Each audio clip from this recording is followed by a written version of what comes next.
What's going on, everybody? John Arapoli here with My MMA News, and excited to talk to today's guest like always. He'll be fighting Colton Hamm at Bellator 271 on Friday, November 12th. That, of course, is Cody Law. Cody, thanks again for doing this. Really appreciate the time. We've been doing this for a while now, so I really appreciate that you're once again doing this with us here. Thank you so much. Appreciate it. Absolutely, man. My pleasure. So let's get right into things here with this upcoming fight. You're currently down there in South Florida training at American Top Team. Just how's camp going as you start to put the final stretch in here of fight camp before the fight? Good, man. I mean, like I was just telling someone today, we don't really have fight. I don't really have fight camps. I'm just kind of out here training for weeks and weeks and weeks, and then a couple weeks before they tell me I have an opponent, and just keep it rolling until fight time. So when you're doing that, like, is there, an upside to it then that you don't really have to start thinking just one-minded about opponent and their skill set as opposed to just kind of working on yourself and improving and getting better everywhere and sharpening your skills? Is there, I guess, an upside to that? Yeah, I think so. I mean, I think where I'm at right now, I wouldn't do that anyways, even if I knew. I would like to know more in advance, but even if I did, I think I still kind of focus on myself more than anything and try to just get quality partners and train with a bunch of different great guys. But yeah, I'm just kind of always in the gym. I mean, I've been at it for about 11 or 12 weeks now, a little bit longer than you'd like, but I was just here training, hoping to fight, and now I finally got to fight. So here we are. Now, I can't remember if we talked about this once before or not, but I'm going to ask you because I believe it was on your Instagram story possibly today or yesterday, but you're a huge fan of Canelo Alvarez. You're constantly studying his work. What is it about Canelo that you always wanted? Obviously, we know he's the best boxer in the world, but what is it about him specifically that you study his film fight after fight after fight like that? Man, I don't know. He's so appealing to me. Just from an entertainment aspect, he's really, really appealing. Like his style, I relate to it a lot. I love defensive boxing. I like his defensive boxing a little bit more than Floyd's. I mean, Floyd's the best at it, but I like Canelo's a little bit more just because I don't know, I relate to it a little bit more, and I like his counter striking.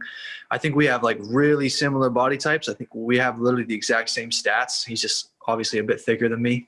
So it's a good guy to watch that I can kind of replicate, versus watching a long guy, maybe a different style. And I don't know, man. I like everything he does, and I'm trying to replicate it. So, obviously, you're in a sport that's a bit different than boxing. Obviously, there is boxing involved in your sport, but is there something that you could kind of take away from his boxing to what you do in mixed martial arts? Dude, I learn stuff from him all the time. I mean, I even see these little clips on Instagram or YouTube of him teaching other guys in the gym stuff, and I can't understand. Like, obviously, he's a lot of times he's speaking Spanish, but I'll see what he's doing, and I'm going to try that. And I try it in sparring, and it works. Just watching, man, watching all the time trains the brain, and then before you know it, I'll be sparring, and boom, I'll hit something I haven't hit before that I watched him do, or maybe somebody else. Obviously, like you said, it's a different sport, so there are differences. The range is different. I can't just walk in with my hands up and be this far apart from the guy. In MMA, it's different. There's calf kicks. You can't turn your foot like you would in boxing. You have to be a little more square.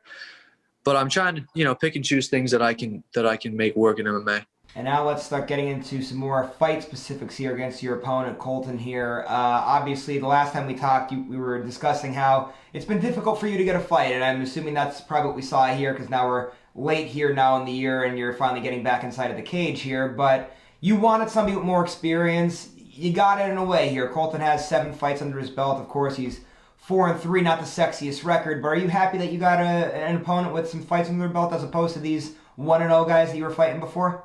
Yeah, for sure. I mean, I think we fought my debut was an 0-0, and then we fought a 2-0, and 2-0, and a 1-0. So this guy has more experience, and he's got a lot of amateur fights too, I think. So he's been around for a while. I think it'll be good for me. More than anything, I just wanted to get in there and fight again before the year was over. And then I would imagine the next fight I have will be a guy with even more experience. So I think the last time that we talked, you, if I remember correctly, were saying you wanted to fight 2 more times by the end of the year. Obviously, that's only going to be 1 time now. How difficult exactly has it been for you to get an opponent to step inside of the cage with you? Because I'm assuming, we talked a little bit about this off air here, but given your record, given the hype behind you, given your successes, it's got to be difficult for a guy that has a better record to want to step in there with you. Yeah, it's tough. I don't exactly know what's going on. There's things outside of just the opponent's willingness to fight. There's other logistics. You know what I mean? I wanted to fight in October. The October card, I think, got filled up. I mean, I understand. Like, I have fought a decent amount here, so other guys are trying to fight too, and they're trying to get everybody fights. But I want to stay active. I want to do my job. And fight a lot. Opponent-wise, I don't know. Who knows what's going to happen right now. I mean, I've only got a few fights, so that I'm kind of getting matched with guys that are in similar experience, but I think it's about to start going up here. The problem going forward, like I said, will be guys that are maybe have more experience, better records. Maybe they're ranked like 10th or something. Does a number 10 ranked guy want to fight a guy that's 5-0, right? Because what's the upside? Not a whole lot of upside, but the downside is you're probably going to lose, and now you just lost to an unranked 5-0 fighter. You know what I mean? But we'll figure it out. Bellator's done a great job getting me fights, and I just think it's gonna keep working out. Just fight by fight. That's all I'm doing. Just one at a time. Yeah, definitely keep plugging away there. It's only a matter of time till we finally get a ranked guy here, and you get the chance to finally crack those Bellator rankings. And now let's talk some Pennsylvania stuff here. Of course, like I said there before, you're down there in South Florida there, nice sunny weather. Pennsylvania, though, we finally have an American top team in our state here. Of course, recently they just opened ATT Happy Valley right on the outskirts of Penn State there. So I know you haven't gotten to see it yet, but I'm sure you've seen pictures and videos and everything else of it. Just your thoughts on that gym opening there in State College. Yeah, it's awesome, man. I mean, I'm happy for Bo. It's a great opportunity for all those guys out there, and then I think it'll be good for me too. Obviously when I go home to Pennsylvania, I'm training in Pittsburgh with my coaches that I started with, but some of my coaches actually have been going up there. I know Isaac Greeley, my kind of MMA jiu-jitsu coach that I started with, the first guy I started MMA with in Pittsburgh. He drives up, I think, once a week to the American Top Team Happy Valley and trains with those guys. So maybe when I'm home, that's what I'll be doing too. I'll go with him and get some good training in. Now, when you do that too, will you also train with Bo when he does it? 'Cause I know you and Bo are obviously have a very good relationship. I know he's a bigger weight class than you are, but I know he's always rolling around on the mats with guys. I see his videos on Instagram and that. Do you plan on getting some working with him too when you go to that gym? Yeah, maybe. I don't know. Bo's a good bit bigger than me, and he's really good. So it's kind of uphill battle, but we'll see. Bo's a great partner, so I'm sure we'll work together. Now let's talk about Bo a little bit too. He, of course, is now about to have his second MMA fight at the time that we're recording this here. So just talk a little bit about Bo's MMA career so far. I know you were at his first fight. Just how do you think he's been doing with it so far? Yeah, I mean, obviously pretty good. He had a first-round finish, maybe one or 2 minutes in. I mean, this is what I think he needs to do: get a couple amateur fights, get his feet wet, get comfortable in there. Get comfortable getting kicked because it's different, no matter how tough you are and how much you've competed, getting kicked is a little bit different, right? But he's doing the right things. He looks good, and he's moving fast, man. He'll be ready for pros really soon. Now, when I saw his first fight, I was so shocked. I haven't seen something like that in a long time, where somebody's having an MMA fight inside what pretty much is a boxing room with the ropes like that. Did you ever do something like that ever in your career so far? I never did that. No, all my fights were in cages. I had some weird experience. Like one of my fights was in like a fire hall. One of my fights was outdoors. It was like a hill. That's why it was the seats. But they were cool. But never in a boxing ring. That's different. That's some Japan shit, right? That's like Ryzen. Seriously is. I want to ask you about those weird experiences that you had, like with those different scenarios. So obviously now you've been fighting in big arenas. You'll probably never forget that. But those little small shows, do you think there's ever a time that you ever forget those days where you were fighting on a hill and fighting in a fire hall like that? Never. I actually just rewatched the fire hall fight. I had no idea it was on there, and I was trying to go back through and watch some old fights just to study what I'm doing, And the video of it popped up. My uncle had uploaded it to YouTube. So I found it, and I was watching, oh, I was so bad back then. But it's still a cool memory, because I remember that fight. I mean, that was probably my toughest fight that I've ever had. And it was an amateur fight. It was my third amateur fight. I'll never forget, man. What was so difficult about that third amateur fight that you said it's the hardest fight you ever had? Was it just like the opponent's skill set? You were still kind of new to it. What exactly made it difficult? I was new to it. Yeah, that was still maybe 6 or 7 months into my MMA training. I did my debut in July of 2018. Then I fought in November. Then I fought December. And so that was the December fight. I was fighting another Division I wrestler. I think he wrestled for maybe Missouri, and we had sparred together. He was a Pittsburgh guy too, so we'd sparred together. And he was just like a solid, tough guy. I think it may have been 2-minute rounds, so you can imagine it's kind of a high pace. And he hit me. I think he hit me a few times. It was just kind of it was tough. He was a tough guy and couldn't really go out there and just wrestle him, you know. And I was still just so new to fighting. Like I still was hesitant to get in there and get hit. And I don't know, but it was a good experience. You know, I'd rather have my toughest fights behind me. Well, I say you made it look easy so far in your professional career here, and now let's talk about the location of this fight because previously it seemed like all your fights were all obviously in Mohegan Sun, Connecticut because of COVID and Bellator having their fight sphere there, but now you get the chance to fight down in Florida, not too far away from your spot there in American Top Team. So just talk about getting to fight in Florida somewhere different because I'm sure part of this journey too of being a professional fighter you want to travel and see different areas. Well, obviously you're not traveling too far, but seeing different arenas, different venues, getting different experiences. So just talk about the excitement for fighting down there. Yeah, dude, I don't want to travel. I want to fight as close as I can to where I'm from, you know, stay in my time zone. I'm happy. Yeah, as soon as I heard that they were thinking about putting it here, I was like on everybody's asses. Like, I have to fight on this card. I have to. It's 20 minutes from where I live. Please, like begging people. And I'm maybe annoyed everybody enough. They finally were like, here you go, you're fighting. I can't wait, dude. It's a Hard Rock casino, 25 minutes or so max from where I live and train. I bet you a lot of American Top Team people will make it down because it's so close, and it's going to be awesome.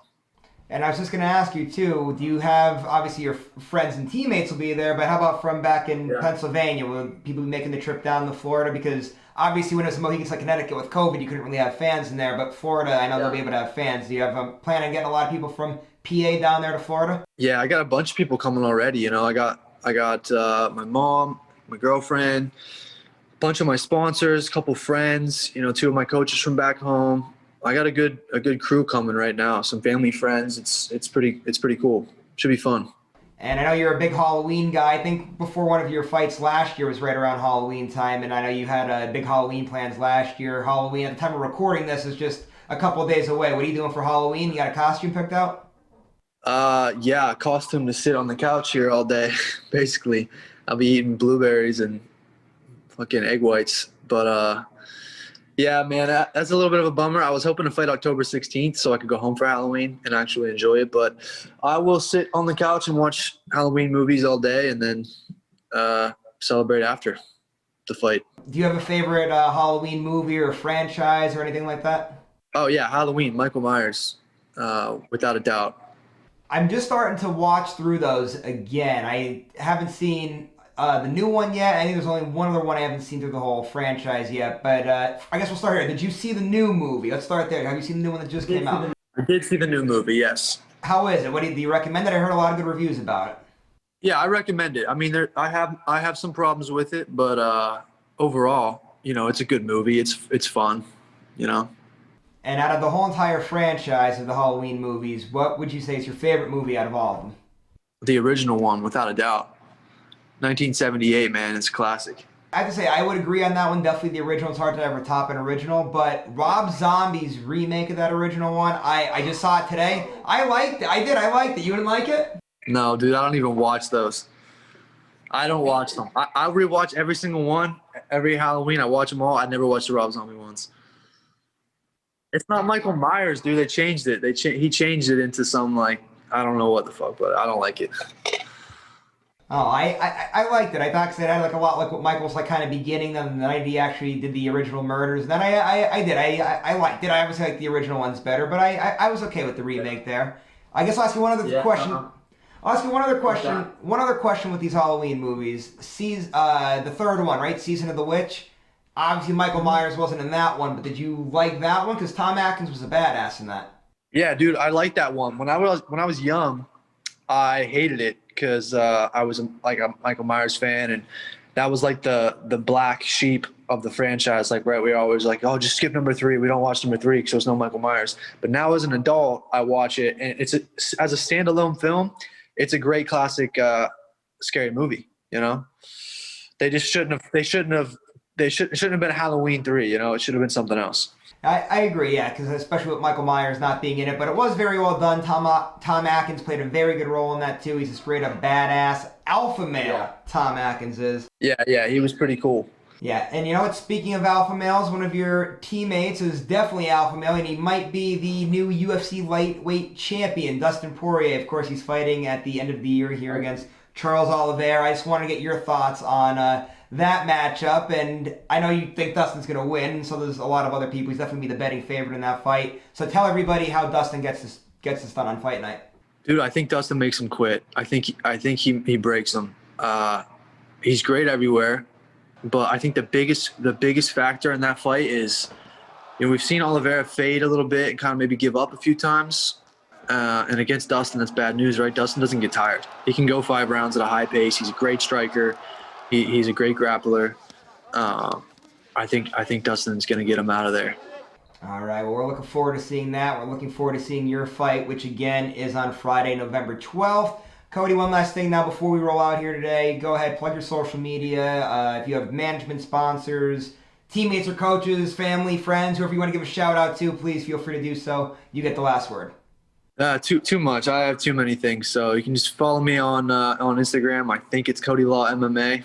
Search it, and if you find me, give me a follow.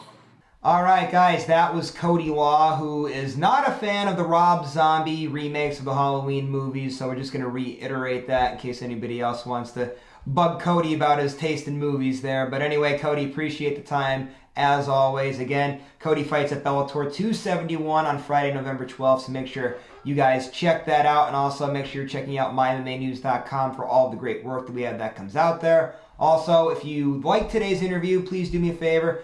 Go to the bottom, give this video a thumbs up, and if you haven't subscribed to this YouTube channel yet, please do so. And if you want to find me on social media, you can do so by finding me on Instagram or Twitter at JohnArapoli. We'll see you later, everybody.